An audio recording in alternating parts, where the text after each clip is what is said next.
On Christmas Eve, not that long ago, I lay quietly in my bed. I did not rustle the sheets. I breathed slowly and silently. I was listening for a sound I was afraid I'd never hear. The sound of Polar Express on the Game Boy Advance.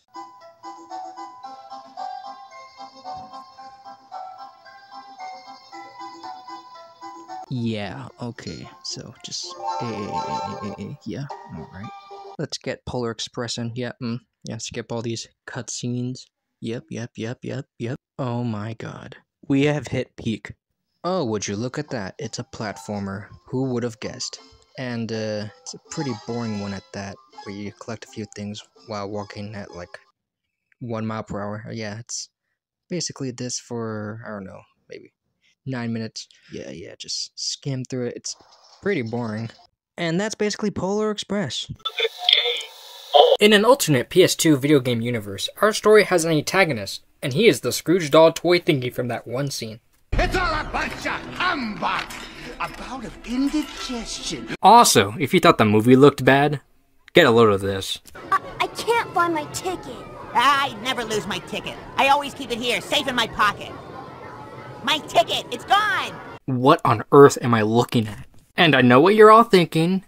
Okay, this is a PS2 game. Of course it looks like that. But there's way better looking games than this on the PS2. So, cut me some slack. It is very similar to the Game Boy Advance game in terms of how it plays. It's very linear and has some platforming gameplay mechanics. But now it has all these cool stages, mini-games, and boss battles. One's bad, one's okay. That's all I have to say about these games. Now let's talk about the movie. The Polar Express is a 2004 animated movie that some people still think is a live-action movie. I don't know what they're on. Our movie centers around our protagonist, the conductor, played by Tom Hanks, as he takes some kids to the North Pole to meet his homie Santa Claus. Santa then gives this one kid a bell, where the dramatic score plays over at the end, making him believe in What? Speaking of the soundtrack, it's very honest reaction. Oh yeah, this movie has some sick action scenes, like this one part where they ski down the train, or the infamous Tokyo drift scene.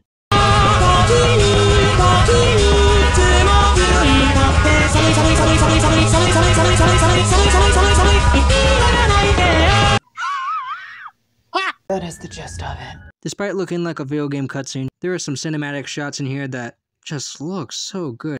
Like this random eagle scene that just drags on and on. Hey, yo, no, don't do that. Aw, man. Now let's hear what Paul has to say. Oh, this some alien dancing. Oh. Oh, you got me watching this. Hello guys, I'm Paul, and Jake told me to say my honest opinions on the Polar Express movie.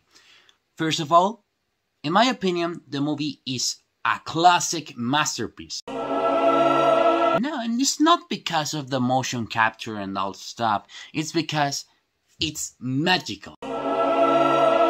It has a freaking Tokyo drift scene. But sometimes I think, wow, the characters looks like NPCs.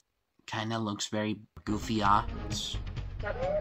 Anyways, for me, the movie is a masterpiece, even if it's not the greatest movie in the world, even if it has very goofy motion capture and all that old stuff. But yeah, that was my opinion on the Polar Express movie. And that's enough Polar Express for one day. It's one of those ugly, beautiful, timeless classics that'll never die. Stay ultimate and have a Merry Christmas to comedians.